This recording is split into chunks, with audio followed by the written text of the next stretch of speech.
Amigos de Biblia Libre, ¿cómo están? Mi nombre es Edgar Escobar, bienvenidos a Biblia Libre Prédicas, el espacio que tenemos para predicar la palabra de Dios, para profundizar en principios bíblicos, para profundizar en conceptos que nos pueden enseñar más sobre la palabra del Señor. Hoy cambiamos de ciclo temático, el último ciclo temático lo terminamos la semana pasada, donde estuvimos hablando sobre la mayordomía bíblica.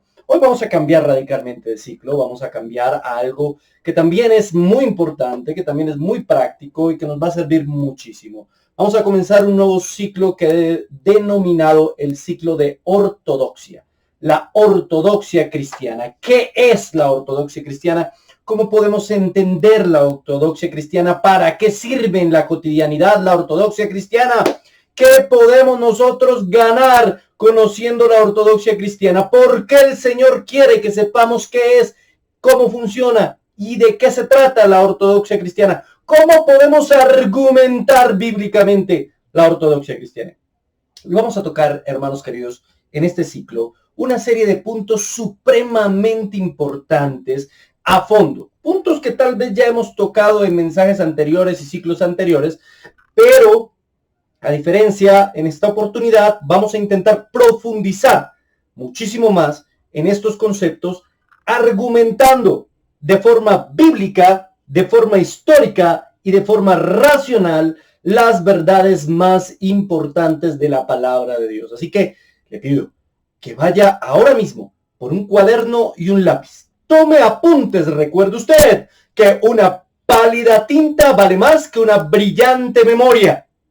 Así que aliste su cuadernito, su esferito, tome apuntes, porque lo que vamos a aprender hoy, ¿sabe qué? Estuve viendo diferentes canales de YouTube, buscando, leyendo varios textos que ya había leído, y es muy difícil encontrar esto que vamos a comenzar hoy a desarrollar, este ciclo. Encontrarlo en mensajes, encontrarlo en forma de prédicas o encontrarlo en forma de seminario es muy difícil en las redes sociales. Prácticamente no existe este tema, no lo tocan. Lo busqué durante horas y tocan algunos puntos aislados, pues obviamente uno de los subpuntos que voy a tratar durante todo el ciclo los toman grandes predicadores en buenas prédicas, pero en sí el ciclo y la conjunción de este como tal no la han trabajado, o por lo menos yo no los encontré. Así que va a ser bien interesante. Y esto también es muy práctico. Y ya vamos a ver por qué. También sirve mucho para la vida diaria y voy a explicar por qué. Pero primero comencemos orando, dándole gracias a nuestro Señor, dándole toda la gloria, honra y alabanza a Jesucristo.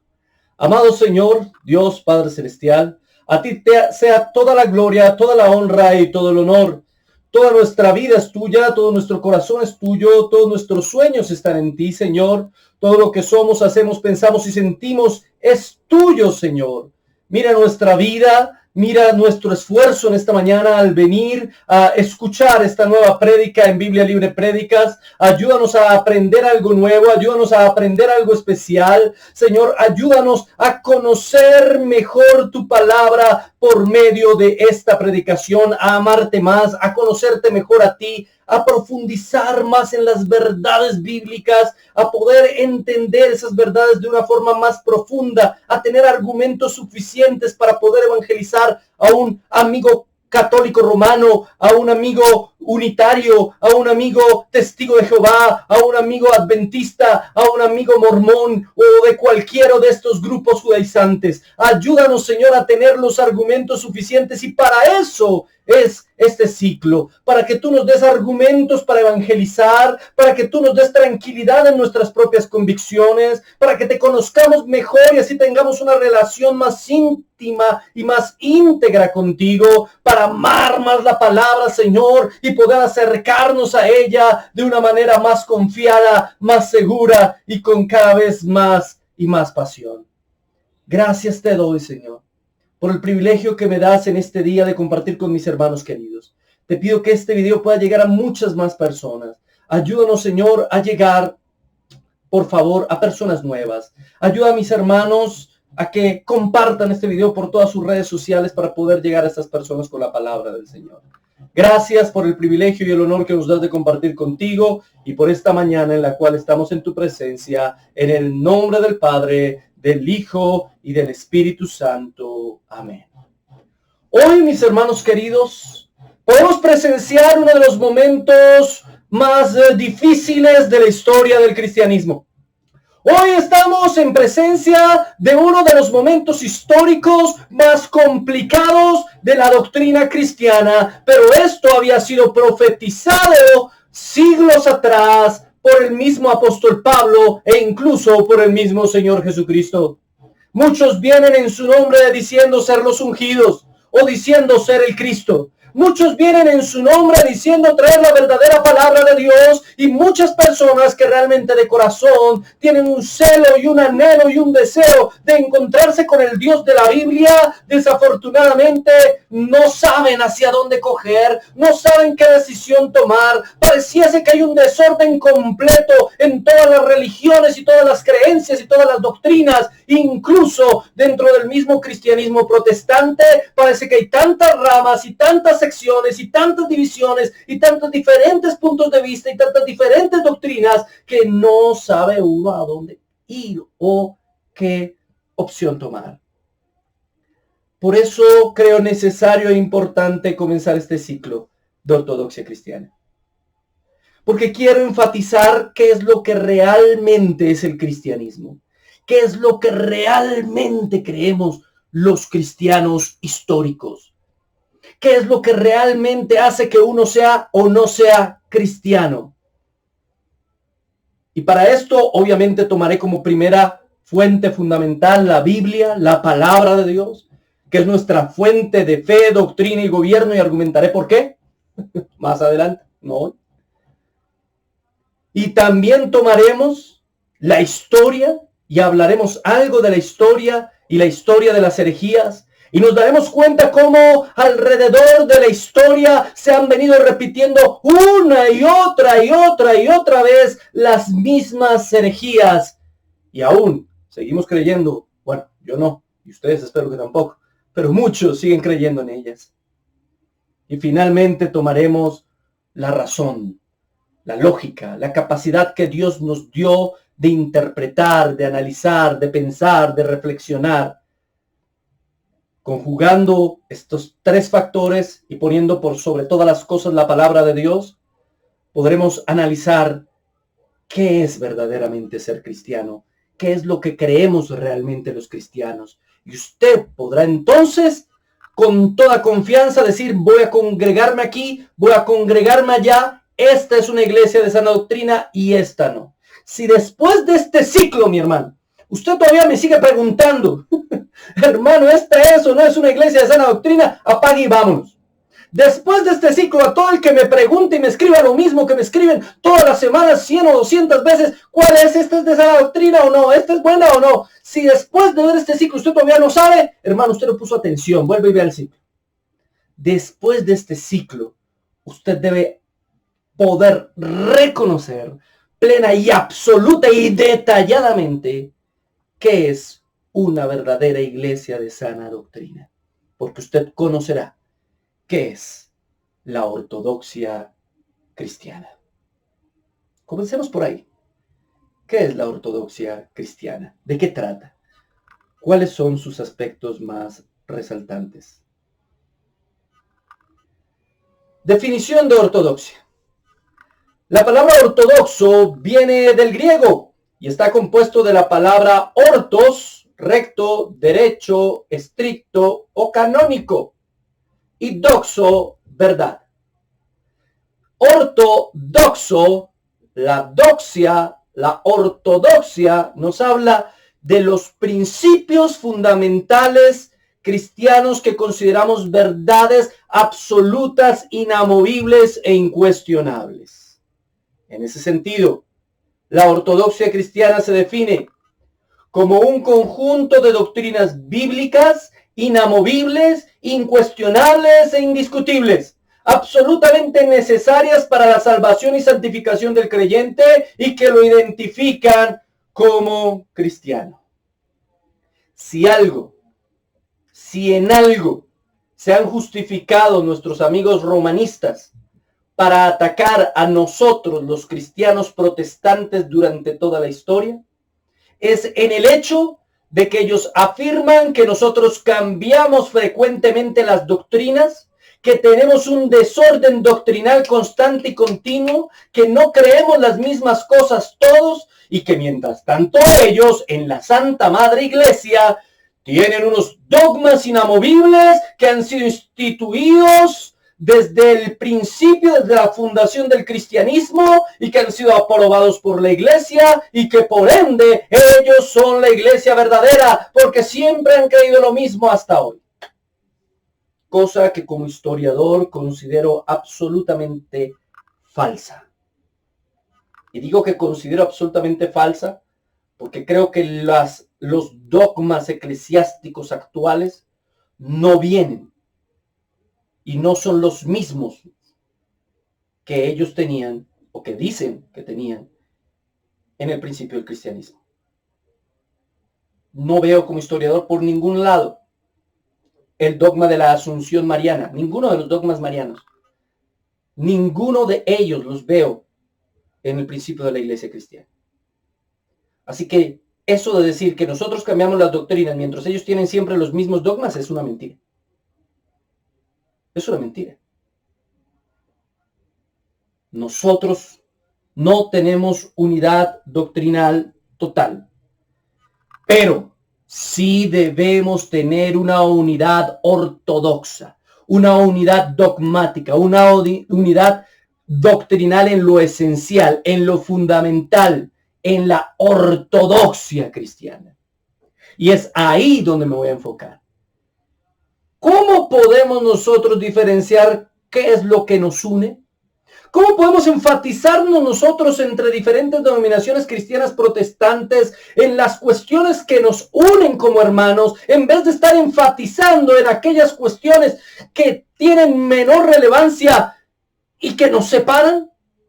Porque lo que hemos hecho durante los últimos años es separarnos por una u otra razón, por una u otra pequeña doctrina, pero seamos honestos, muchas de las denominaciones protestantes actuales surgen más de diferencias políticas que de diferencias doctrinales. Muchas de las denominaciones que hoy existen se diferencian más por su forma de gobierno, por la manera de manejar su economía y por sus intereses particulares, que por lo que creen de la palabra de Dios. Y algunos se han distanciado por cosas secundarias y terciarias, en vez de unirse por las cosas primarias. Entonces ya entendemos que la ortodoxia son esas doctrinas que no son negociables, que no vamos a cuestionar con nadie, que no vamos a negociar absolutamente con nadie, y que hacen parte de la verdad bíblica fundamental, y que todos los cristianos hemos creído en todas las épocas y en todos los contextos hasta el Concilio de Nicea. Hasta ahí, todos los cristianos hemos creído absolutamente lo mismo, los cristianos protestantes que hicimos volver, y ese era el propósito de los reformadores, volver a lo que fue la iglesia del primer siglo, creer en lo fundamental, lo que ellos creían, y tener la práctica y la vida que ellos tenían. Y ese sigue siendo nuestro propósito. Ahora bien, mis hermanos queridos, hay que tener en cuenta, eso sí, toda la doctrina. El hecho de que existan ciertas características doctrinales más importantes que otras, no quiere decir que yo no tenga en cuenta toda la doctrina, que yo no valore todo el conjunto doctrinal, que yo no aprenda toda la verdad de la Biblia. La Biblia dice, Primera de Timoteo, capítulo 1, versículo 3. Como te rogué que te quedases en Éfeso cuando fui a Macedonia, para que mandases a algunos que no enseñen diferente doctrina. Que no enseñen diferente doctrina. La doctrina, hermano, es importantísima. La doctrina es fundamental. Es que la doctrina y el cristianismo son la misma cosa. Yo no puedo menospreciar la doctrina. Hay personas que menosprecian la doctrina. Hay personas que creen que la doctrina es una cuestión de segundo orden, que lo único que importa es amar a Dios y amarme a mí y amar al prójimo. Y creen que simplemente es eso. El amor es mi doctrina. No, el amor es una doctrina en sí misma y hay por eso que entenderla, que comprenderla desde la perspectiva bíblica, desde lo que la Escritura enseña, porque una distorsión de la doctrina del amor te puede llevar a una terrible herejía. Te puede hacer vivir el evangelio de una forma equivocada, errónea. La doctrina, mi hermano querido, es fundamental. Un cristiano que dice a mí no me importa la doctrina o a mí no me importa la teología, no es cristiano. Porque es que la doctrina es Cristo. Cristo fue quien enseñó la doctrina, la palabra de Él. Él es la palabra hecha hombre, hecha carne. Así que su palabra, al ser la doctrina, es el mismo. Es el pensamiento de Dios transmitido por medio de la palabra del Señor a nosotros. No se excuse en su pereza para estudiar la Biblia o en las ganas que tiene de hacer cualquier otra cosa menos profundizar en la Biblia para decir que la doctrina no es importante o decir que la teología es de un segundo plano. No se excuse en que usted tiene demasiada edad, ya es muy viejo como para estudiar esas cosas de doctrina, que lo único que le interesa es tener una relación con Cristo. No se excuse en decir que es demasiado joven y que después esas cosas de doctrina y teología le interesan a los viejitos. Usted no, porque es demasiado joven. No se excuse en nada. La doctrina es para todos los cristianos, desde el niño más pequeño de la iglesia que va a la escuela dominical, si tienen escuela dominical, eso hablaremos de eso después, si tiene ya donde asistir o a la clase que tenga que asistir, hasta el anciano más anciano de la iglesia, todos los de la mitad también. Todos tenemos que ver con la doctrina de Cristo, porque el mandato de Pablo a Timoteo es que se quedase en Éfeso y que manda a todo el mundo a que no enseñen nada distinto. Ahora fíjese cómo se habla de la doctrina, y vamos a mirarlo en otro versículo, Hechos capítulo 20 verso 27, dice, porque no he rehuido a anunciaros todo el consejo de Dios. No he rehuido a anunciaros todo el consejo de Dios. Mire cómo está hablando en singular. El consejo de Dios, no los consejos de Dios. Y miren en este verso 42 del capítulo 2 del libro de los Hechos. Y perseveraban en la doctrina de los apóstoles, en la comunión unos con otros, partimiento del pan y en las oraciones. La doctrina de los apóstoles. La doctrina es una. Nosotros teológicamente no deberíamos hablar de las doctrinas. Realmente no hay las doctrinas, es la doctrina. Técnicamente es un solo conjunto de creencias, pero en la práctica esa doctrina tiene unas divisiones.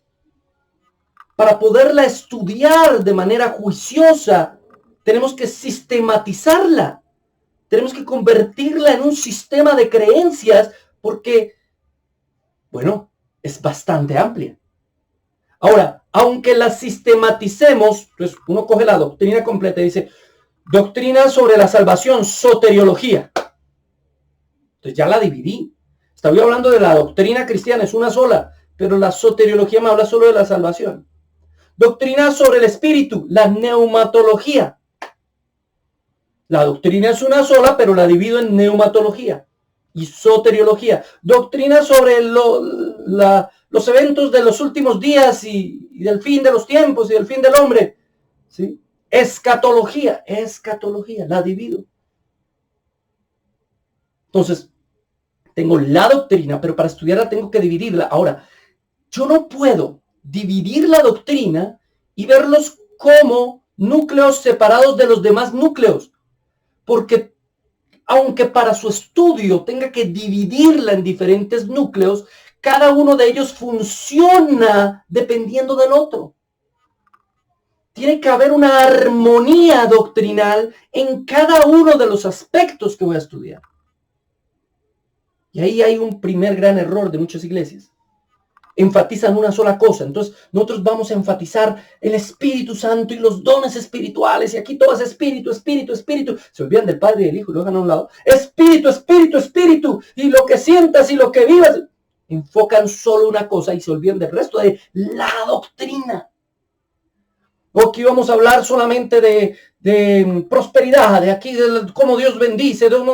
Y se les olvida hablar de otras cosas. O voy a hablar del amor y se les olvida hablar de la justicia.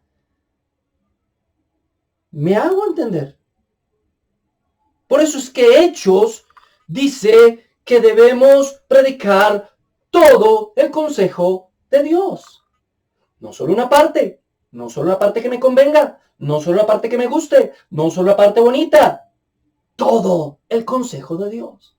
La doctrina es una sola cosa y aunque la dividamos, funciona como un gran engranaje donde cada una de sus partes va correlacionada con la otra. Y esto es muy importante de entenderlo.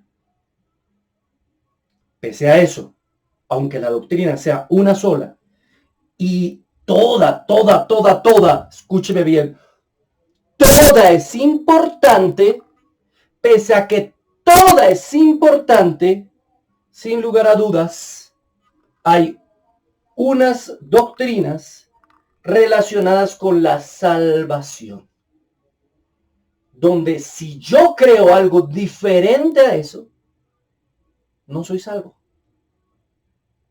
Y otras doctrinas que no están relacionadas con la salvación, donde yo puedo pensar algo distinto y aún así ser salvo. ¿Me hago entender? Hay una prioridad doctrinal. Comprobémoslo bíblicamente. Primera de los Corintios, capítulo 15, verso 3. Porque primeramente os he enseñado lo que asimismo recibí, que Cristo murió por nuestros pecados conforme a las Escrituras. Miren cómo Pablo en la primera carta a los Corintios hace un énfasis en que esto es más importante que lo que les enseñó después. Yo vine y les enseñé, ese primeramente en griego nos da la idea no solamente de que fue lo primero que enseñó, sino además de que fue lo más importante que enseñó. Primeramente os he enseñado lo que asimismo recibí, que Cristo murió por nuestros pecados conforme a las Escrituras. Está dándonos una prioridad, una doctrina prioritaria. Cristo murió por nuestros pecados. Esta es una doctrina fundamental. Si usted no cree que Cristo murió por nuestros pecados, usted no es cristiano. Usted tiene que creer que Cristo murió por los pecados de aquellos que creemos en Él. Doctrina prioritaria. Demos otro ejemplo de esto. Mateo, capítulo 22, verso 36 al 40. Maestro, ¿cuál es el gran mandamiento de la ley? Y Jesús le dijo, amarás al Señor tu Dios con todo tu corazón y con toda tu alma y con toda tu mente. Este es el primero y grande mandamiento. Y el segundo es semejante, amarás a tu prójimo como a ti mismo. De estos dos mandamientos depende toda la ley y los profetas. Mire cómo el Señor enfatiza dos mandamientos que similares, parecidos, semejantes, pero no el mismo, semejantes, son prioritarios y todos los demás mandamientos dependen de esos dos. Y en cierto sentido, todos los demás mandamientos se resumen en esos dos. Pero el Señor está haciendo algo aquí. Le están preguntando cuál es el gran mandamiento, cuál es el más importante de todos. Miren cómo enfocan en que en la doctrina hay algo que es más importante que lo demás. Jesús no les dice, no, todos los mandamientos son igual de importantes. No, eso no es lo que contesta Jesús. ¿Se da cuenta? No, todas las doctrinas son iguales de importantes. No, eso no es lo que dice Jesús. Jesús lo que está diciéndoles es, sí señores, hay uno que es más importante que todos los demás. ¿Cuál es? Amarás al Señor tu Dios con todo tu corazón y con toda tu alma y con toda tu mente. Ese es más importante que todos los demás. ¡Qué pena! Amar a Dios está por encima de las demás cosas. Si yo no amo a Dios, no soy salvo. Es el mandamiento más importante de todos los mandamientos. Y el segundo, y así lo dice el Señor, y el segundo es semejante a este. ¿Qué quiere decir? ¿Que es igual de importante? No, porque es el segundo. De hecho, el segundo depende del primero. Si usted no ama a Dios, no puede amar a su prójimo, no puede amar a su hermano. Usted necesita amar a Dios y así puede amar a su hermano, porque cuando usted ama a Dios, el amor de Dios está en usted y entonces puede amar verdaderamente a los demás. Pero sigue siendo el segundo. No está diciendo el primero y el segundo son iguales, todo es igual de importante. No, el Señor está diciendo, este es más importante y este no es tan importante, pero es muy importante. No es tan importante como este que es el primero, pero este es muy importante. ¿Me entiende lo que le quiero decir? Hay cierto nivel de prioridad en algunas doctrinas. Y obviamente las doctrinas que tienen que ver con el proceso de la salvación, con el hecho de que usted y yo lleguemos algún día a la gloriosa presencia del Señor y nos libremos de la condenación eterna, eso, mis amados hermanos, es ortodoxia. Y muchos creen cosas diferentes a la ortodoxia. Muchos creen cosas que no les permitirán ser salvos y creen en su corazón que lo son. Y sin embargo, si no conocen estas verdades fundamentales, no lo son. ¿Por qué? ¿Por un asunto cognitivo? No, no se trata es decir, no es un asunto meramente de conocimiento. Es un asunto de relación con el Señor. Para ser salvo, yo necesito conocer a aquel que me salva. Y si tengo distorsiones en los conceptos de quién es aquel que me está salvando, pues ¿cómo voy a ser salvo? A saber, usted puede decir, yo soy salvo, pero yo creo que Jesús no es Dios. Entonces usted no es salvo. Pero usted no conoce al que lo salvó. Usted no sabe quién lo salvó. Si usted me dice que Jesucristo no es Dios, como muchos teólogos liberales hoy en día, de esos que provienen de la escuela alemana, están promoviendo en las diferentes iglesias y han promovido durante siglos, bueno, no siglos, pero sí durante muchos años, estas nuevas doctrinas donde ponen en cuestión todo y ponen en cuestión la deidad de Cristo y ponen en cuestión al Cristo histórico y ponen en cuestión todo, lo ponen en cuestión todo. ¿Será que Jesús? Yo creo que Jesús no existió. ¿Es posible que Jesús sea la recopilación de tradiciones históricas romanas y judías que después se unificaron en un solo mito y en una sola historia? ¡Basura! ¡Qué pena! ¡Basura! Usted no puede creer eso y ser salvo. No va a ser salvo. Y vamos a argumentar más adelante por qué es tan necesario todo esto. Pero es lo que estamos viendo todos los días a nuestro alrededor. Hay muchas cosas que nos enseñan y que nos enseñan en muchas iglesias y nosotros las creemos, les predicamos y no nos hemos cuestionado, hombre, ¿esto realmente cambia mi forma de ver a Jesús, al cristianismo, al Padre, al Espíritu Santo? La tergiversación terrible que ha sufrido la persona del Espíritu Santo en nuestras congregaciones protestantes es una cosa atroz, terrible. Y cada 8 días se inventan una nueva cosa. De ahí la importancia de este tema. Por eso, mis hermanos queridos, debemos saber, 1, la doctrina es una sola y cada una de sus partes es sumamente importante. Pero 2, hay unas que son más prioritarias que otras porque tienen que ver directamente con la salvación. Y en ese sentido, mis hermanos queridos, es que vamos a estudiar la ortodoxia. Ahora bien, quiero tomar las palabras del pastor Sugel Michelén. Tomé el texto completo porque me pareció muy interesante. Dice lo siguiente, el pastor Sugel, para que después no digan, es que usted no es nadie, ¿para qué viene a decirnos esto? Miren lo que dice Sugel. Aprender a distinguir entre las doctrinas fundamentales y secundarias es crucial. Si no sabemos distinguir entre estas, vamos a caer en extremos, ya sea en el ecumenismo, que no hace distinciones y quiere traer a todo el mundo a un gran movimiento donde todas las iglesias se unan, o podemos caer en el aislacionismo, donde podemos pensar que solo nuestra iglesia con nuestra doctrina es la única iglesia sana que hay en el mundo. Ahí están los dos extremos en los que caen las iglesias que consideran lo que estoy enseñando en este día como falso. Y no lo estoy enseñando porque a mí se me ocurre. Miren cómo Sujel Michelén cree exactamente lo mismo y otros muchos protestantes históricos creen exactamente lo mismo que estoy predicando en esta mañana. Entonces, hay personas que dicen no. La doctrina no tiene gran importancia. ¿Sí? Entonces, en vez de coger y ver una ortodoxia y unas doctrinas inamovibles, incuestionables y absolutas, las relativizan todas. Para caerle bien a todo el mundo.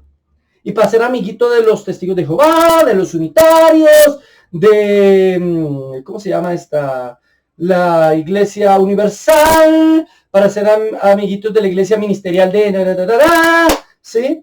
Entonces relativizan todas las doctrinas, las relativizan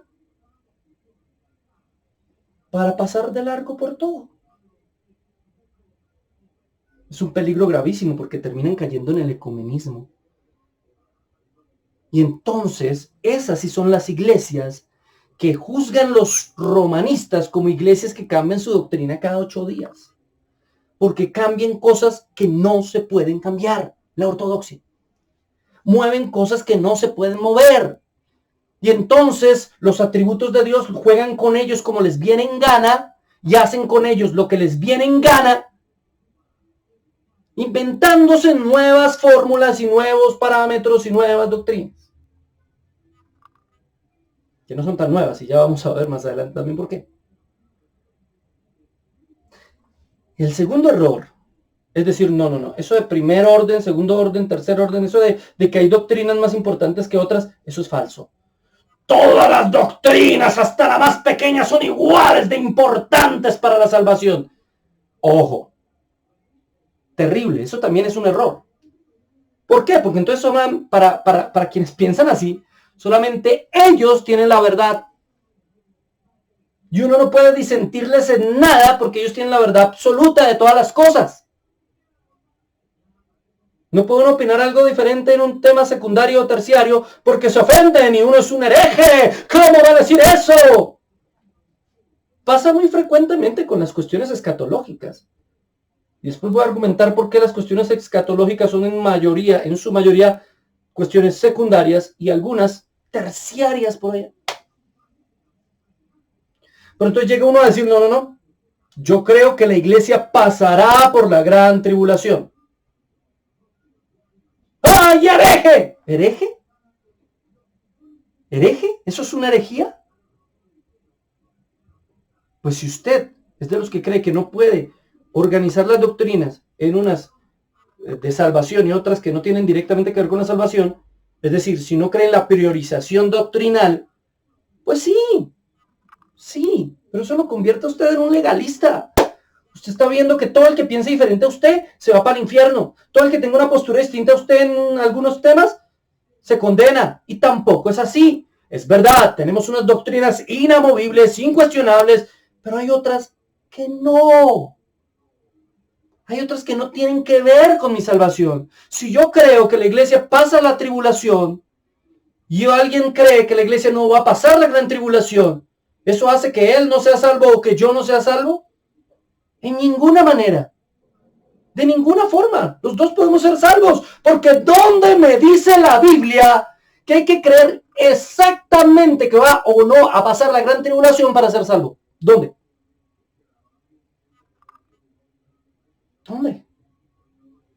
Si es que hay cosas, hay doctrinas o hay enseñanzas que durante toda la historia del cristianismo han sido bastante oscuras y de las cuales nadie puede presumir tener la verdad absoluta sobre ellas.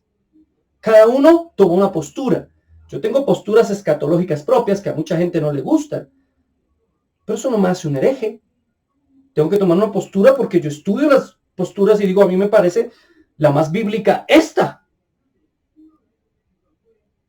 Puede que me equivoque, tal vez, pero es la que por ahora me parece la más bíblica. ¿Puedo cambiar de opinión mañana? Sí. Yo hoy puedo ser premilenialista y mañana ser postmilenialista. Que no sabe qué es eso, vaya a ver a mi estudio sobre el milenio. Hoy puedo creer que la salvación se pierde y mañana puedo creer que la salvación no se pierde. Puedo cambiar de opinión en ese tema. Pero el hermano está hablando de la salvación, tiene que ver directamente con la salvación. Tiene que ver con la consecuencia de la salvación. Pero el hecho de que yo crea que se pierde o no, no me hace que la pierda. A ver, me hago entender. El hecho de las doctrinas soteriológicas, sobre todo lo que tiene que ver, y vamos a ver más adelante eso, con las doctrinas de la gracia, no es un tema para salvarme o no. Dios me va a salvar, así yo crea que puedo perder la salvación o crea que no la puedo perder. Igual, si Él me escogió, me va a salvar. Si alguien cree en la predestinación y otra persona no cree en la predestinación, que es bastante ilógico porque la Biblia enseña la predestinación, digamos que alguien cree en la predestinación y alguien cree en la presciencia de la predestinación. O sea, que Dios vio hacia el futuro quién iba a creer en Él y a los que vio en el futuro en esos creyó. O a esos escogió más bien. No importa. Ese no es un tema de salvación. Nunca la Biblia me dice que alguien que no crea eso, o que crea que hay predestinación, o que no crea que hay predestinación, va o no a ser salvo. Eso no tiene que ver con la salvación. Por eso juzgo totalmente, y lo hago bajo el parámetro del justo juicio que nos enseña el apóstol Juan, o que nos enseña el Señor Jesucristo ahí. Juzgar con justo juicio, pero juzgo a aquellos que dicen que, no, este hermano es arminiano. Eso se condenan, se van para el infierno porque no creen en la predestinación, porque no creen en la perseverancia de los santos. Malos. O los otros, los del otro extremo. Los calvinistas, eso es una secta malvada de Calvino, que creen que ya todos son salvos y serán siempre salvos. Pecadores.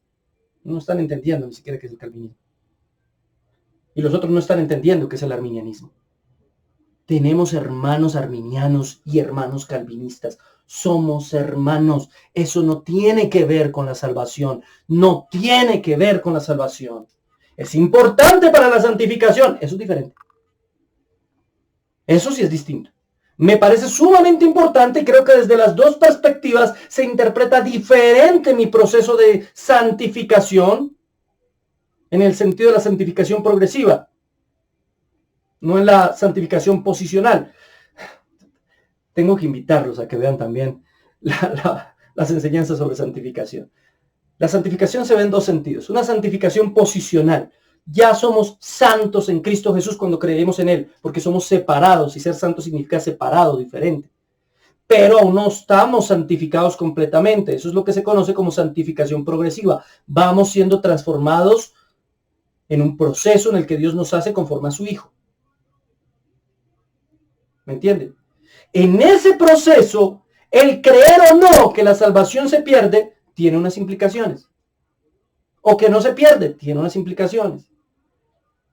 O que he sido predestinado, tiene unas implicaciones. O que no he sido, tiene unas implicaciones. ¿En qué? En el proceso de santificación, no en la salvación. En la salvación, no. Igual. Si crees una cosa o la otra, igual. Tu salvación sigue dependiendo de Cristo. ¿Que acaso eso no es lo que creemos todos los cristianos protestantes históricamente? ¿Que nuestra salvación no está en nuestras manos? ¿Que nuestra salvación depende del Señor? ¿Que todo hizo Él de principio a fin para que seamos salvos? Eso es lo que todos hemos creído siempre. Entonces, mis hermanos, los dos extremos, como lo dice Sugel Michelin, son un error. Nosotros queremos situarnos en un término medio. Queremos situarnos en ese término donde creemos que toda la doctrina es importante, pero hay unas doctrinas prioritarias para salvación.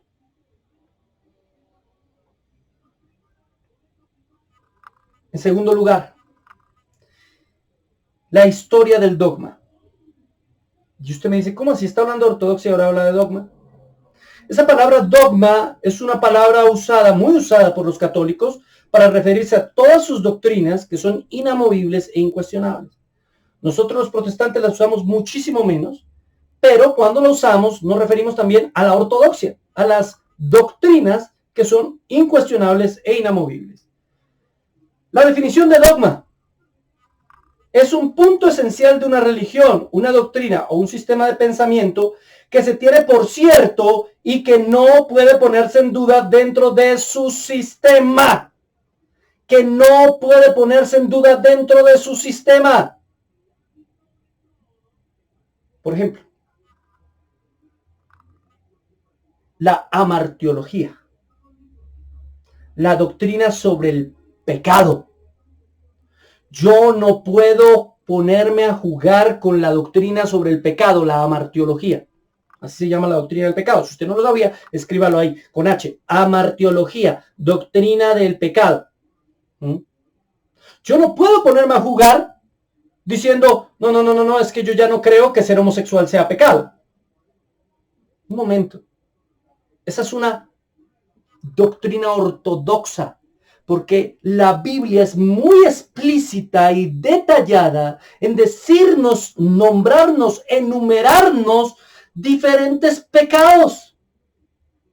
Cuando hablemos del pecado vamos a darnos cuenta de eso.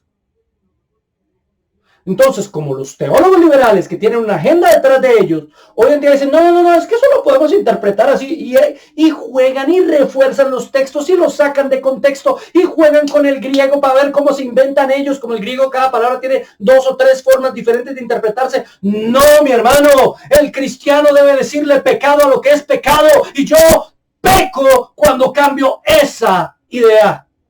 Yo peco cuando digo, no es que Dios ama a los pecadores, mas aborrece al pecado. Dios ama a todo el mundo de forma benevolente, porque es bueno con justos e injustos, pero solamente ama de forma complaciente a aquellos que hacen su voluntad. Así que no me venga con el cuento de que Dios ama al homosexual, pero aborrece su homosexualismo. El homosexual es homosexual por su homosexualismo. Si no, no lo sería. Dios le ama a él como hombre, como persona. ¿Puedo decirle Cristo te ama? No, no lo sé. No sé si el Señor lo vaya a sacar de ese pecado o no. Si Él lo amó desde antes de la fundación del mundo, lo sacará de ese pecado. Pero lo cierto es que yo tengo que decirle, eres un pecador. Amigo que perteneces a estos grupos, estás pecando. Te respeto, te valoro. Eres libre de hacer lo que quieras. Pero mi responsabilidad es decirte, estás pecando, necesitas arrepentirte y alejarte de ese pecado. La Biblia enseña que lo que haces te va a llevar a la condenación eterna. Y yo no puedo jugar con esa verdad, porque eso es una herejía. Todo lo que se oponga a los dogmas es una herejía. Y una herejía es una falsa doctrina que tiene que ver directamente con la salvación. Decirle a una persona que hace o que tiene estas prácticas que eso no es pecado.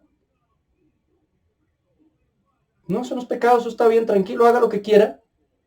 ¿Qué estoy haciendo yo? Estoy afectando en su salvación. Dios salvará a quien tenga que salvar. Pero mi responsabilidad es predicar la palabra para que sean salvos. Si esa persona se va a salvar, se salvará seguramente, pero yo que le prediqué, yo que le dije. Por eso es una herejía afirmar cosas como esas. Es una herejía. Estoy en contra del dogma. Entonces el dogma es lo que constituye la ortodoxia. El dogma son las doctrinas que hacen parte del todo que es la ortodoxia, lo inamovible. Ahora, tenemos que tener algo en cuenta al respecto de esto. Disculpen que no se ve muy claro, la próxima vez voy a intentar que se vea mejor. Si algo es inmutable, no está sujeto a desarrollo y por lo tanto no tiene historia, me puede decir un católico romano. ¿Cómo así que la historia del dogma? ¿No dice que son doctrinas inamovibles, inmutables, incambiables? Si son inamovibles, inmutables, incambiables, ¿cómo así que la historia? ¿Cómo que la historia del dogma no puede tener historia porque es algo inamovible? Pero la iluminación, creemos nosotros, es progresiva. Es decir, El Señor reveló a los apóstoles y a sus discípulos unas verdades absolutas, inamovibles, incuestionables, y las plasmó en la Escritura, en la palabra de Dios, en la Biblia. Ellos entendían plenamente esas verdades porque fueron los escogidos para escribir esas verdades. Pero como la transmisión del conocimiento, aunque sea escritural, no es completa, es decir, no nos pasaron la mente de Pablo a la mente nuestra, sino apenas lo que Pablo escribió lo entendemos y lo interpretamos de diferentes maneras. Entonces necesitamos que el Espíritu Santo nos ilumine sobre lo ya revelado. La revelación está cerrada, pero la iluminación no. Dame luz, Señor, sobre este texto. Ilumíname, ¿qué significa? Y alrededor de esa pregunta, alrededor de suplicar al Señor que nos dé luz sobre los textos, es que viene el asunto de la historia del dogma.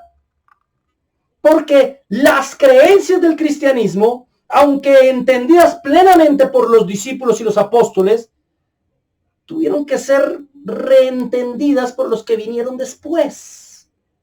Tuvieron que leer los textos de los apóstoles y los discípulos primarios para poder entenderlo, y a veces no lo entendían.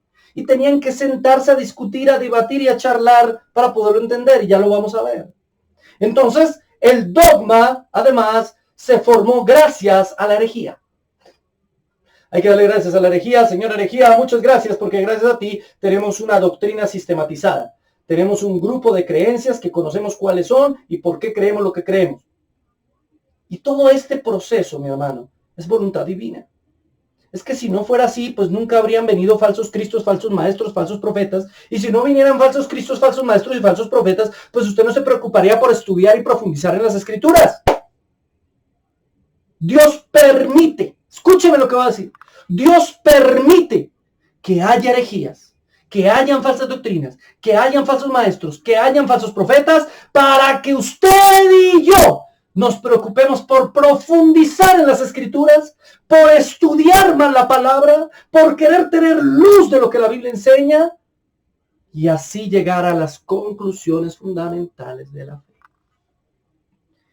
Estas conclusiones han estado estipuladas desde el principio del cristianismo, pero han venido en un proceso, desde todas las épocas, y aún estamos en ese proceso. No es que descubramos nuevas doctrinas, no. No es que cambiemos los dogmas no se pueden cambiar, por eso son dogmas.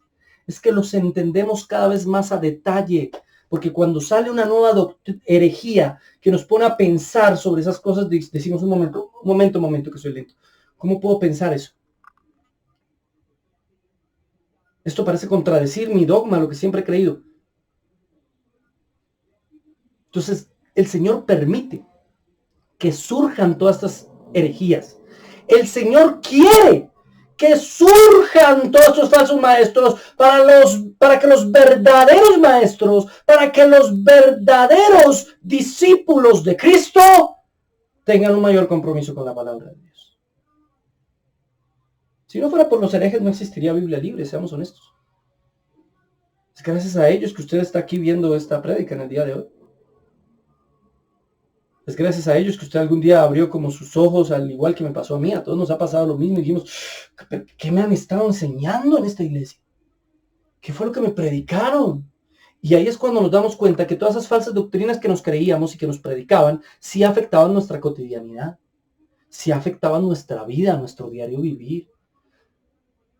¿Cuántos testimonios no hay de personas, y yo los he tenido en Biblia Libre, que llegan y me dicen, hermano, no, es que a mí me controlaban la vida en la iglesia? Me la controlaban. Yo tenía que hacer lo que el pastor me ordenara.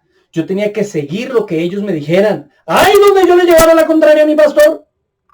Y me ponían a hacer cosas que no eran ni siquiera bíblicas.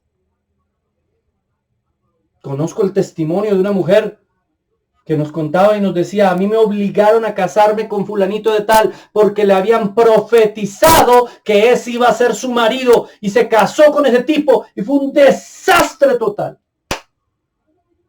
Y ella decía, es que yo no me casé por amor, yo no lo amaba,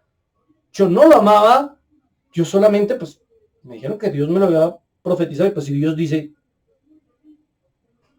¿Se da cuenta cómo las herejías y las falsas profecías y los falsos profetas y los falsos maestros sí afectan la cotidianidad y la vida del creyente, la vida del cristiano?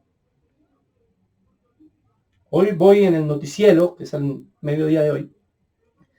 Hay una noticia de una mujer en Brasil que demandó a la Iglesia Universal del Reino de Dios por toda la plática que le sacaron en diezmos, pactos y todo eso, los demandó. ¿Por qué? Porque ella estaba en una crisis económica. ¿Qué hago? Le dijo al pastor, y el pastor dijo, no, pues siembre. O sea, entre usted más dinero le dé a la obra del Señor, el Señor va a compensar y le va a dar a usted. Herejía, falsa doctrina. Eso está en contra de la ortodoxia cristiana. ¿Por qué? Pues porque está en contra de los atributos de Dios. Dios no es comprable. Dios no es sobornable. Yo no puedo comprar el favor de Dios. Eso lo dijo Pedro muy clarito a Simón. Ella lo hizo. Les dio una cantidad de reales. Y después de muchos años, estaba peor de pobre. Entonces digo, no me enseñaron. Y los demandó y ganó. En serio. Ya lo va a ver usted en el noticiero al mediodía hoy. ¿Se da cuenta cómo las falsas doctrinas, las herejías, todo lo que está en contra de la ortodoxia cristiana, afecta nuestra cotidianidad? ¿Afecta nuestra vida como cristianos? Nos hace tomar decisiones malas, erradas, que incluso pueden no tener vuelta atrás. ¿Entiende ahora por qué es tan prioritario enseñar la sana doctrina? Es supremamente importante. Muy bien. Ahora bien, hay varios periodos. Miraremos hoy el primero de ellos, si alcanzo a ver el primero de ellos. Se llama el periodo apostólico. El periodo apostólico. En el periodo apostólico es el periodo bíblico, donde los apóstoles, básicamente, y los primeros discípulos, intentaron defender la sana doctrina y la ortodoxia cristiana de varios grupos que se levantaron dentro de ellos. Básicamente su intento fundamental era diferenciar entre las doctrinas cristianas y las doctrinas judaicas. Los primeros cristianos fueron judíos, pero entendían que todo el judaísmo era tipo y sombra de lo que había de venir y que ya se había manifestado en Cristo y que se cumplió con la obra redentora de Jesús. Así que el propósito de Pablo y los primeros discípulos fue hacer un énfasis en que todo lo que les habían dado y les habían dicho de la ley, como dice el mismo apóstol Pablo, era solamente una guía, era un ayo, era un puente para llegar a Jesucristo, que iba a ser el cumplimiento de la ley. Y lo vemos. Vemos discusiones, leemos el libro de Gálatas y vemos como en el libro de Gálatas ellos hacen una reunión para básicamente esbozar esos mismos principios y decirles, señores, aunque nosotros somos de etnia judía, aunque nosotros somos israelitas, la verdad del Señor vino para salvar también a los gentiles. Y ese solo concepto implicaba cambiar muchas premisas que ellos habían creído. Hechos, capítulo 21, verso 25. Por ejemplo, esto es el concilio de Jerusalén, el primer concilio de la iglesia. Pero en cuanto a los gentiles que han creído, nosotros les hemos escrito determinando que no guarden nada de esto. ¿De qué está hablando? De la ley. La primera charla que ellos tienen, la primera discusión es, bueno, ¿qué tenemos que guardar de la ley y qué no tenemos que guardar de la ley? ¿Qué les vamos a decir a los gentiles? Bueno, nosotros seguimos siendo judíos étnicos. ¿Podemos guardar todavía la ley en ciertas cosas? Ellos, por ejemplo, seguían asistiendo al templo hasta que fue destruido. Pero miren lo que dice aquí. En cuanto a los gentiles, ¿ellos qué les pidieron? Que no guarden nada de esto, solamente que se abstengan de lo sacrificado a los ídolos, de sangre, de ahogado y de fornicación. Solamente pusieron 4 prohibiciones. De lo sacrificado a los ídolos, de las comidas que sacrificaban a los ídolos, de consumir sangre, por el hecho de que por medio de la sangre se transmite una gran cantidad de enfermedades, Ellos sabían que consumir sangre no era algo bueno, que no era algo positivo. Siempre había sido un buen consejo bíblico el no consumir sangre. De animal ahogado, porque los animales ahogados se pudren más rápido y también el consumo de su carne es algo bastante malo para el organismo. Y de la fornicación, obviamente la palabra porneia que aparece en Hechos capítulo 21-25 es toda inmoralidad sexual. No solamente está hablando de las relaciones íntimas entre personas que no son casadas, está hablando de cualquier tipo de inmoralidad sexual, esa palabra ahí. Eso es lo único que les prohíben. Ellos no les dicen, bueno, tienen que guardar el sábado, recuerden nuestras 7 fiestas, acuérdense en que tenemos... No, como muchos grupos cristianos quieren hacer hoy. Pseudo cristianos, perdón, esto es... Pseudo cristianos quieren hacer hoy. No, ellos dicen, se sientan, hablan, bueno, ¿qué tenemos que guardar y qué no? Y los únicos puntos que sacan son esos 4, nada más. Es absolutamente claro.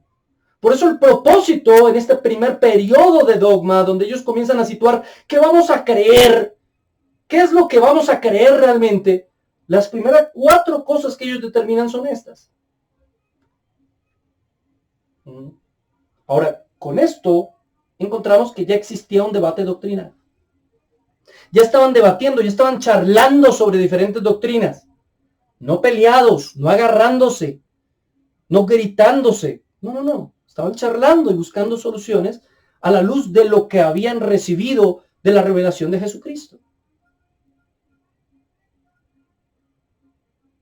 Hoy en día vemos a tantos agarrados de los cabellos.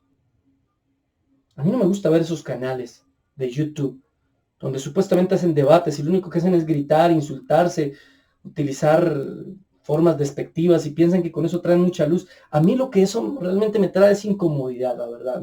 Yo me siento pesado con eso.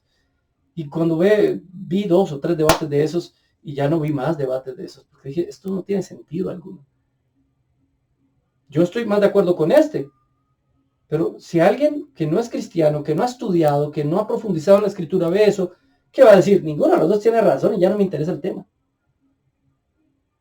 Ya no me interesa. Aparte, en algunos de estos debates son absolutamente groseros. Pero lo cierto sí es que no está mal tener diferencias y charlarlas, discutirlas a la luz de las escrituras, buscar un consenso en lo posible. Y en esto me refiero a temas secundarios y terciarios, no a temas primarios. Me refiero a temas que no son fundamentales, porque los fundamentales no tienen vuelta de hoja. O sea, no me llega a mí a decirme, hermano, venga, charlamos, porque es que la verdad yo creo que la Trinidad no es bíblica. Entonces, venga, charlamos y llegamos a un consenso. Usted dijo que los debates y las charlas entre cristianos eran buenas para definir la doctrina. Un momentico, no voy a definir la ortodoxia. No voy a definir los dogmas. Eso lo hicieron ellos en la época apostólica. Ellos definieron esos dogmas. Yo no voy a hacer eso, porque ya estaban ahí. Esos no los puedo tocar. Si usted quiere, siéntese conmigo y charlemos si hay que levantar o no las manos en la alabanza. Amén. Siéntese conmigo y charlamos si hay o no hay pastoras. Amén. De pronto me convence de algo. Pero no se siente conmigo a debatir si la Trinidad es o no es bíblica, porque tengo mi convicción segura en que el Señor es un Dios trino y no hay vuelta de hoja. De eso no voy a cambiar mi punto de vista. En eso soy absolutamente radical, mi hermano querido. Primero porque la Biblia lo enseña y segundo porque los primeros cristianos siempre defendieron esa postura, aunque algunos digan que no. Hay algunos que dicen que no, que los primeros cristianos no creían eso. Yo no estoy de acuerdo como historiador. Como licenciado en historia, no estoy de acuerdo. Yo veo la Trinidad siempre en la historia de la iglesia cristiana. Después hablaré de la Trinidad, todavía no. Gálatas capítulo 2, verso 11 al 12. Pero cuando Pedro vino a Antioquía, le resistí cara a cara porque era de condenar. Pues antes de que viniesen algunos de parte de Jacobo, comía con los gentiles. Pero después de que vinieron, se retraía y se apartaba porque tenía miedo de la circuncisión. ¿De qué tenía miedo? ¿De que lo circuncidaran? No, él ya era circuncidado. Tenía miedo de los judíos. Pablo hizo pública la conducta y el debate que tuvo con Pedro. ¿Se da cuenta? Pedro comía comía con los gentiles hasta que llegaran los judíos. Cuando llegaban los judíos, iba con los judíos a comer. Y Pablo les dice a los Gálatas, mira cómo les dice, él no oculta cosas. Vea, la iglesia no está para ocultar cosas. La iglesia no está para que esto es debajo de la mesa, esto que no se vea, esto es aquí entre nosotros, esto es íntimo. No, un momento. Claro, la carta era a los Gálatas y claro que era para la iglesia, pero estas cartas siempre fueron públicas, perdóneme. Estas cartas que iban para la iglesia no eran de privacidad. De hecho, muchas personas no sabían ni siquiera leer. Así que, ¿qué hacían con estas cartas? Las leían públicamente en frente de toda la congregación. Y si alguien nuevo llegaba, pues escuchaba. Y Pablo no ocultó el problema moral de hipocresía del mismísimo Pedro. No lo ocultó. Para los que me dicen, hermano, ¿usted por qué denuncia? Incluso porque habla de verdaderos cristianos. Porque la iglesia cristiana no es un partido político que anda ocultando cosas, que no tiene nada que esconder, no puede tener nada que ocultar. Debemos ser cartas abiertas y leídas por todos los hombres, así que no me venga con ese cuento. Pablo aquí demuestra que incluso el mismísimo Pedro podía ser confrontado. Pedro era muy respetado. No podemos decir que no. Pedro fue un apóstol original. Pablo mismo se denomina a él como el último de los apóstoles, casi abortivo, y aún así lo confrontó cara a cara. Y Pedro no le dijo, es que usted no sabe quién soy yo. Yo soy Pedro. ¿Usted por qué me viene aquí a reclamar algo? Usted no me diga nada. Usted es un aparecido. ¿Eso le dijo Pedro? No. Porque ni él era nada, ni Pablo tampoco. Lo que importaba era la palabra del Señor. Lo que importaba era la revelación de Jesucristo. ¿Me entiende? Pero algunos cristianos no lo entienden. ¿Y usted quién es para hablar de fulanito? ¿Y usted quién es para hablar de sultanito? Nadie. Pero ellos tampoco lo son. Porque aquí el único que importa es Cristo y su palabra. Por eso yo no tengo superhéroes cristianos. Yo no tengo superhéroes cristianos, ni caigo en la falacia argumentativa ad hominem, que si lo dijo Sugel Michelet es verdad absoluta porque lo dijo Sugel Michelet. Yo admiro a Sugel, me encanta cómo predica, pero hay cosas con las que no estoy de acuerdo. ¿Por qué? Lo comparo con la Biblia, son muy poquitas, muy poquitas. Y el día que diga algo que no esté con la Biblia, se lo diré. Porque no hay ninguno de nosotros que sea perfecto. No existe el 100% sana doctrina. Eso no existe. Escúcheme bien. No existe el 100% sana doctrina. Podemos tener un 99% de sana doctrina. Pero en algo siempre nos equivocamos porque somos humanos e imperfectos. Porque cometemos errores. Porque no nos las sabemos todas. Ni siquiera Pedro. Ni siquiera Pedro. Y miren lo que sigue diciendo el texto. Verso 13. Y en su simulación participaban también otros judíos, de tal manera que aún Bernabé fue también arrastrado por la hipocresía de ellos. Hasta Bernabé se le pegó a Pedro en el asunto. Pero cuando vi que no andaban rectamente conforme a la verdad del evangelio, fíjese que no es al punto de vista de Pablo, no es a la subjetividad de Pablo, no es lo que a Pablo le parecía que es que el cristiano hace esto, pero a mí no me parece que haga esto. No se trataba de Pablo, se trataba de la verdad del evangelio, la verdad del evangelio. Y dije a Pedro, delante de todos, si tú siendo judío vives como los gentiles y no como judío, ¿por qué obligas a los gentiles a judaizar? Lo dejó callado, hermano. Así de sencillo. Decimos en Colombia, lo peinó. Le pegó una peinada. Si tú siendo judío vives como gentiles, ¿por qué obligas a los gentiles a judaizarse? ¿Por qué? Esa misma pregunta yo les hago a todos los judaizantes de hoy en día, de las raíces hebreas y del movimiento de Efraín y todas esas cosas que salen. ¿Por qué quieren obligarnos a volvernos judíos? Supuestamente porque esa es la verdad del evangelio. La Biblia me muestra en el libro de Gálatas un debate completo doctrinal alrededor precisamente o en contra precisamente de los judaizantes. Todo el libro de Gálatas es una forma de hacerles entender que no podían judaizar, que el evangelio era algo más que el judaísmo, que el judaísmo solo fue el ayo para el evangelio. Pero me encanta cómo Pablo enfatiza, enfrenta y confronta al mismísimo Pedro, porque ninguno de nosotros es nadie delante de Dios. Pero me encanta más cómo Pedro asume con madurez la exhortación de Pablo, y en 2 de Pedro capítulo 3 verso 15 al 16 dice: y tener entendido que la paciencia de nuestro Señor es para salvación, como también nuestro amado hermano Pablo, mire lo que le dice, primero le dice amado, nuestro amado hermano Pablo, según la sabiduría que le ha sido dada, os ha escrito, le está diciendo que lo ama y que lo considera una persona sabia. ¿Se da cuenta la actitud de este hombre?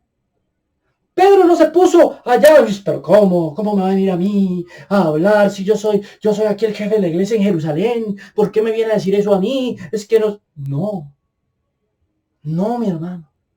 Al contrario, él dice, mi amado hermano Pablo, hombre lleno de sabiduría. Esa es una actitud madura, donde yo confronto mis actitudes con la palabra. Y aunque me lo diga otro que considere, entre comillas, que tiene un menor rango, entre comillas, que yo, puedo reconocer y decir, me equivoqué, estuve en un error. Tengo que reconocer que tú tienes razón, Pablo. Doctrinalmente estoy equivocándome en mi práctica. Y luego dice el mismo apóstol Pedro, casi en todas sus epístolas, hablando en ellas de estas cosas, entre las cuales hay algunas difíciles de entender, las cuales los indoctos e inconstantes tuercen, pero también las otras escrituras para su propia perdición. Escuchen a Pablo porque lo amo y porque es sabio. Y lo que escribe a veces es difícil de entender porque el tipo sabe. O sea, ¿usted cree que... Dios santo. Yo veo en la iglesia cristiana hoy en día una lucha de egos. Una lucha de egos. Como cada quien quiere demostrar que sabe más que el otro. Yo tengo más conocimiento que los demás. Yo soy doctor, yo soy apologista. Yo soy apóstol, profeta. Una lucha de egos terrible por demostrar quién sabe más que los demás, por comprobar que yo tengo la razón. El propósito no es encontrar la verdad, el propósito es tener la razón. En una lucha de egos absurda, cuando nadie somos. Y el ejemplo de Pedro es maravilloso, reconociendo las virtudes del apóstol Pablo, reconociéndolo como un siervo del Señor, exaltando la sabiduría que Dios había puesto sobre él. Y diciendo cuánto lo amaba, invitando a las personas a que lo escuchen, a que no dejen que tuerzan las palabras de él solo porque son un poquito difíciles de entender. Es que ese muchacho sabe mucho, me imagino a Pedro diciendo eso. Ese Pablo sabe. En Pedro ya no estaba eso que estaba antes. Si alguien tuvo ego, era Pedro. Pero después de su predicación en el día de Pentecostés, su ego cayó al piso. Él reconoció que nada era ante el Señor, que la verdad única, absoluta y total la tenía Jesucristo, que él solamente era un siervo de Cristo, que se equivocaba, que tenía errores, que no se las sabía todas, aun cuando había recibido el evangelio del mismo Jesucristo, del mismo Cristo. ¿Por qué entonces nosotros, que no anduvimos físicamente con el Maestro, creemos que sí no las sabemos todas? Yo me pregunto eso. ¿Por qué tantos de nuestros líderes y pastores creen que se las saben todas sobre todas las doctrinas del mundo? Cuando ni siquiera Pedro, que anduvo con el Maestro, tenía esa actitud, tenía ese orgullo. El principio de la sabiduría es el temor del Señor. Es entender que Él es el que lo sabe todo, que Él es la verdad absoluta, que Él es el único omnisciente, que nosotros solamente gotas de su conocimiento podemos adquirir. El principio de saberse sabio es reconocer nuestra propia ignorancia y decir, Señor, ante ti nada somos y nada sabemos. El principio de la ortodoxia cristiana es rendirnos ante la verdad bíblica y simplemente quererlo encontrar a Él, más y mejor cada día. Vamos a orar, mis hermanos. Y si usted ha tenido esta actitud orgullosa, esta actitud prepotente, esta actitud ególatra, le pido que se arrepienta, que le pida perdón a Dios hoy, que le diga, Señor, ayúdame a defender la sana doctrina, a defender la fe, a defender los principios bíblicos, pero siempre considerándome a mí mismo de que no caiga yo, de que no sea yo el que me equivoque. Mire, yo he hablado de muchas personas en Biblia Libre y me da tanto miedo. Yo todos los días le digo, Señor, no me permitas a mí equivocarme, ten misericordia, perdóname, ayúdame. No puedo callar ante los falsos maestros y falsos profetas, pero ten piedad de mí, que no sea yo cayendo en algún falso, en algún error, en alguna falsa doctrina. Si estoy creyendo algo equivocado, Señor, muéstrame. Trae a alguien que por medio de la palabra me hable y me muestre la verdad. Y así ha hecho. Así lo ha hecho durante años. Mira, esto no es nuevo. He cambiado muchas de mis posturas doctrinales. Secundarias, no ortodoxas, pero sí secundarias. Porque Dios ha traído personas que me han enseñado la palabra. Te equivocas aquí, te equivocas en esto, te equivocas en lo otro. Y aunque he combatido y he dicho, yo no quiero creer eso, y me pongo a estudiar la palabra porque no quiero creer eso, al final el Señor me dice, ¿qué es lo que te importa? ¿Lo que tú quieres creer o lo que yo quiero enseñarte? Yo tengo que terminar diciéndole, lo único que me importa es lo que la Biblia enseña. Rindo mi ego, rindo mi orgullo, rindo mi deseo ante tu verdad. Digámosle eso al Señor en este día. Amado Señor, te doy gracias por este nuevo ciclo que apenas estamos iniciando, que apenas estamos comenzando. Señor, sé que este ciclo va a ser de mucha bendición y vamos a descubrir muchas cosas que seguramente nunca antes nos habían predicado y nunca antes nadie nos había enseñado. Yo mismo lo he estado descubriendo todo este tiempo en este estudio. Yo te pido, Señor, que hables a nuestro corazón y hables a nuestra vida y nos enseñes, Señor, a ser humildes, sencillos, a tener y guardar el dogma cristiano, la ortodoxia fielmente, pero en las demás cosas, Señor, ser tolerantes con quienes opinan distinto y tener una mente y un corazón abierto, porque tal vez nosotros mismos seamos los que estemos cometiendo un error. Señor, ayúdanos a poder diferenciar esa línea delgadita entre la herejía y la opinión. Enséñanos, Señor, a poder discernir hasta dónde podemos disentir con los hermanos y hasta dónde, Señor, puede ser una herejía y un pecado lo que estamos opinando.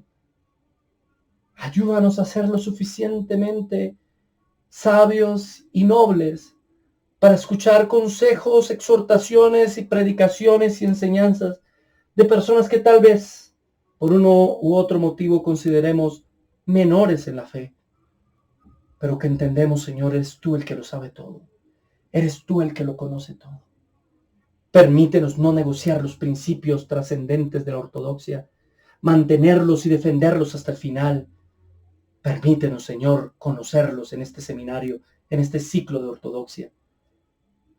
Permítenos, Señor, profundizar cada vez más en la palabra.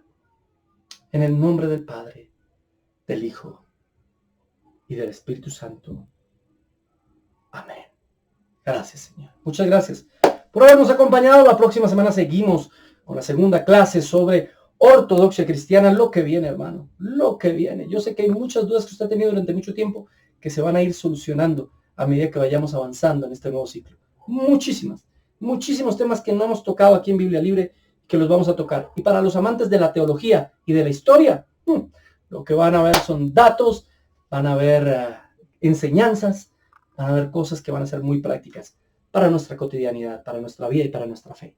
Dios los bendiga, Dios los guarde y sigan con nosotros aquí en Biblia Libre Prédicas.